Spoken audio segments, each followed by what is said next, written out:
like this, he got one shocking gist when I wake up, call me this morning. So when I say it shocked me, I say no, I don't feel wait for me to bring my three sharp updates. My friend dropped something, I know this is up because for many of them will never know. The matter when I wake up, call Johnny when I say Peter Obi, Rabi Musa Kwankwaso, and Atiku Abubakar say they won't come together form merger to take collect power from the local hands. Back I don't want to talk anything like that. I don't want to talk because first of all, now this is the one break also. Rufan and Arise crew don't react to the matter so. So I'm gonna see watch and I'm gonna let me know how una see this matter so. Then see share and make other people never hear, but they hear, especially other obedience. But I see what they say now. I go talk my mind for my subsequent videos when I watch this one first. We move on to our next story. Gearing up for possibilities. As the country continues its transition process, the trio of Atiku Abubakar, Atiku Kwankwaso, and Peter Obi have begun to discuss the possibility of a merger with the ultimate goal of setting up a formidable party that can more effectively challenge the ruling All Progressives Congress, APC. This day has learned.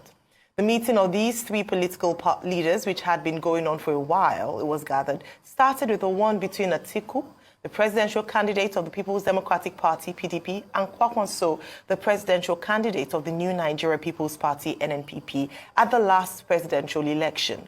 After the first leg of meetings was adjudged successful, another one between Obi, the presidential candidate of Labour Party, LP, and face of the Obedient Movement, and other critical elements in PDP started to take shape after the two stakeholders agreed to bring him in.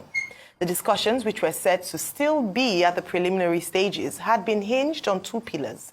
The first, according to insiders, the three leaders have decided to wait and watch the outcome of the election petitions in court, which would determine the second leg of the decision should the court verdict go south. Okay, your take on this? Well, it's a very, very interesting situation. We're in for a very interesting time and season. Off the top of my head, the people who are called the young people of Nigeria, their position will be, we voted for Peter Obi because we believe that he is different from the rest of them in the pack.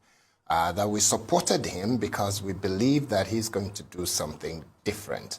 And he moved to a party that is called Labour, that some people jokingly or maybe weirdly decided that your Labour will be in vain, but their Labour will not be in vain. So this is a Labour Party that is designed to be interested in the people, that will work for the people, that will grow the nation as a Labour Party. But where I'm going is simple. This merger is a weird one. It's an unusual one, but if it works well, then it works well. If it doesn't, then the likes of Peter Obi will be one of those that young Nigerians will say he's just like the rest of them, just simply too ambitious and pretending like he's here for the interest of us, the young people. Because the numbers that we have seen voting for him, therefore, young people generally. There are some older people who thought that this nation can change with someone like Peter Obi. They too will be disappointed. But at the end of the day, what I will be looking at is if this merger becomes successful, I would expect that someone like Atiku will step down for Peter Obi, someone like Kwankwaso that didn't want to step down at the beginning, that had the chance to have been able to win this election, because if you combine what he got in Kano with what Peter Obi got in the rest of the country, they would have won by a clear margin, and this issue of rerun or any other issue of going to court will probably not even have happened at all. So the expectation is maybe they will have Peter Obi as presidential candidate and Kwankwaso as vice president, and maybe someone like Atiku as chairman of the party or father of the party or leader of the party, whatever they want to call him. If that happens, maybe we'll see a change, but their agenda has got to be for the people of Nigeria. Nothing less, nothing more. All right. So I'll take you back memory lane. In 2002, America's Secretary of Defense, Donald Rumsfeld, was attending a press conference as regards if there were weapons of mass destruction in Iraq. And the journalist asked him that pointed question. And Donald Rumsfeld replied by saying, there are some known knowns and there are some known unknowns. And let me further it by saying there are some unknown unknowns. Concerning this merger, there are some known knowns. What are the first known knowns? The fact that all politicians are the same in Nigeria, and they look for where their interest lies.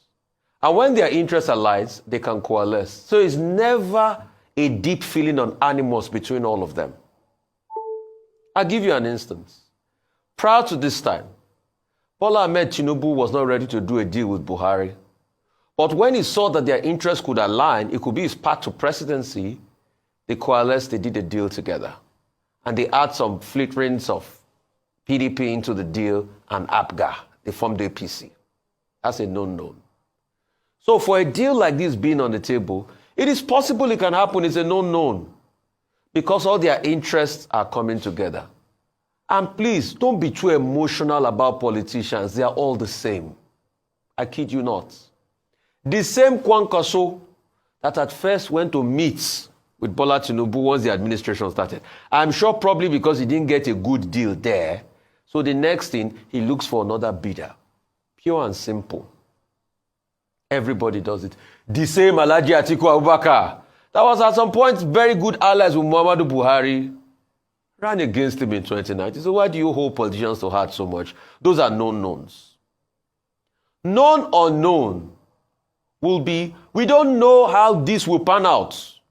And let's not deceive ourselves. Because these same three people, the Chinese have a saying, the best time to plant a tree was 20 years ago. The second best time is now. 20 years ago, which was before the last election, why didn't they come together? Ego played a major role. Alhaji Atiku Abubakar thought he could get it for himself. Peter Obi thought with the obedient movement he could nick it. Kwankwaso thought he could nick it. If you ask these three men who won the election, they will say we did. So why do you deceive yourself too much about politicians? But they couldn't come together. This same Kwankwaso that couldn't make a deal with Obi leading up to the last election, that talks broke down. All of a sudden, they want to coalesce efforts.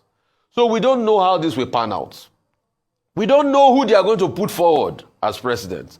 Would their ego allow them? Would Atiku Abubakar say, oh, you don't know I might be how many times lucky now on the next stroke, so let me go. Because that was how they made the argument in the PDP that, he's the only one that has electoral value. Others didn't, Abi. As against the zeitgeist of the nation that was talking about let power go to the south. We don't know if Kwankwaso will want to say, I'm the king of Kano. I can take Kano. And some other northern states will be able to vote for me. We don't know if Peter Obi will say, me and my obedient movement, we can make change happen. So there are some things we don't know. We don't know how this will pan out. But unknown will be, in all of this, the average Nigerian person does not know where the next meal will come from. The average Nigerian person does not know what future holds for them.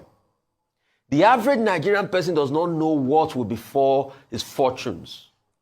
The even average Nigerian rich man does not know. Maybe another devaluation will happen to the currency that he will become poorer than he was yesterday. The average Nigerian company does not know what will happen to their fortunes next. Maybe, rather than thinking of the known about our politician, it's time to start thinking of the unknown. I rest my case. All right. Well, Rufai, you said that. I just wanted to point out something. You said that out of the three of them, they all thought they won. I don't think Kwankwaso would think that he would. I don't think so. I think, no, he's not even, he didn't even bother going to court. So let's just, they will reply you. Let me just say that. They will reply you. All right. In terms of a merger, you both said it all, and let me just chip in a few things as well with regards to, at the end of the day, as we have said and emphasized a number of times, don't die in their war. It's interests at the end of the day. When interests align, then politicians then find out that they're able to work together. Recall that just immediately after the announcement, during the collation actually, before the announcement of the results during the elections, PDP and Labour Party held a joint press conference, and there were already conversations around what has, where is that coming from? And a number of their supporters who were, especially from the Obedient movement, had said, no, we don't want anything to do with the old. So why are we having even a joint press conference to address concerns with regards to the process of election, the process of INEC's process in terms of the collation and announcement of results? So there was already an indication that it wasn't off the tables for conversations to still be had. Also, we remember that Mr. Peter Obi was in the PDP before he then moved on to go on to the Labour Party and become the presidential flag bearer of that party. And so we have new ideas. We had a very strong movement with regards to the obedience. But in all of this, whether they are having mergers, conversations, coming together, who is stepping down for who, I hope we don't lose the momentum, especially with regards to the young people who want a change, so that at the end of the day, no matter what emerges from this conversation, the people still recognize that the office of the citizen is the most important and the most powerful office, or should be, let me put it that way, the most powerful office in the land. And so the people should put their interests first and make demands, come to the table. You see how politics works. It's not just about, I'm sticking to my guns, I'm not going to do. When it comes to it, they will come together and have conversations, and they will agree. If it doesn't align, they will go back again to throwing stones at each other if it doesn't work out. Because as has already been identified, it seemed as if the NNPP was coming to some sort of agreement or arrangement with the APC. In fact, there were talks around perhaps, Mr. Kwankwaso getting some appointments in this particular administration. So when that didn't happen, he's going to pitch his tent, and hopefully one positive thing we could possibly get out of this, out of the others, is a strong opposition. A strong opposition which Nigeria's democracy has lacked. PDP as an opposition party in the last 8 years, maybe not very strong, because everyone is looking out for themselves. So in terms of holding government to account, in terms of practicing, strong opposition in democracy hasn't really seen the light of day. I'm hoping that there would be a formidable team that would, even if, not at this time get into power, if they do, it would be determined by the courts and the people. But if they don't, they would be able to hold the administration and the government to account, and we'll begin to see things work in our favor. It is very important. The people must have their say at the table. Very critical. In the coming days, we'll see what the merger and the talks, the unknowns, would begin to know. Those, whether it's going to happen or how it will emerge, who would be the frontliner, who would be the flag bearer. But at the end of the day, Project Nigeria is what we're interested in. And we must remember that all the mudslingings, all the violence, whether verbal or actual, on behalf of these stakeholders has to be with sense. It is interests. Nigerians must fight for Nigeria in terms of holding on for Nigeria and not fighting in their war.